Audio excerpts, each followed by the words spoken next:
২রা জুন গভীর রাতে ঢাকার ধামরাইয়ে বাড়িতে ঢুকে বালিশ চাপা দিয়ে একে একে নার্গিস বেগম ও তার ২ ছেলেকে হত্যা, তারপর খুনি উধাও। পরদিন ট্রিপল মার্ডারের কথা ছড়িয়ে পড়লে এলাকায় চাঞ্চল্য তৈরি হয়।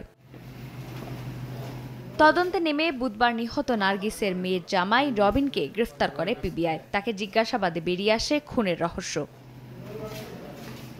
রবিনকে উদ্ধৃত করে পিবিআই জানায়, প্রাপ্য মর্যাদা না দেয়ায় শাশুড়ি ও ২ শ্যালকের প্রতি ক্ষোভ তৈরি হয় তার। এছাড়া ডেকোরেটরের ব্যবসা হস্তান্তর না করে বিক্রি করে দেয়া নিয়েও ক্ষোভ ছিল।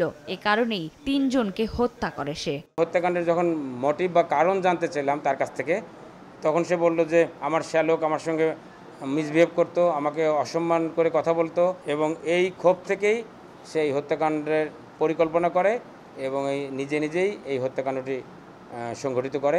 গ্রেফতার হওয়ার পর রবিন পিবিআইকে জানায়, ধরা না পড়লে অনুশোচনা থেকে আত্মহত্যা করত সে। তার ভাষ্য ছিল যে আমি যদি আপনারা আমাকে অ্যারেস্ট না করতেন, আপনাদের হেফাজতে না আনতেন, আজকে রাতে আমি সুইসাইড করতাম। তো আমি জিজ্ঞেস করলাম যে কেন তুমি সুইসাইড করতে? তখন বলছিল যে আমি এটা নিতে পারছিলাম না, আমার এই যে ৩ জনকে নিকটাত্মীয়, আমি তো অভ্যস্ত না, আমি ৩ জনকে হত্যা করেছি, এইগুলো আমার চোখে ভাসছিল। এ ঘটনার অন্য কোনো কারণ আছে কিনা তা খতিয়ে দেখছে পিবিআই। চন্দ্রিমা চৌধুরী, সময় সংবাদ, ঢাকা।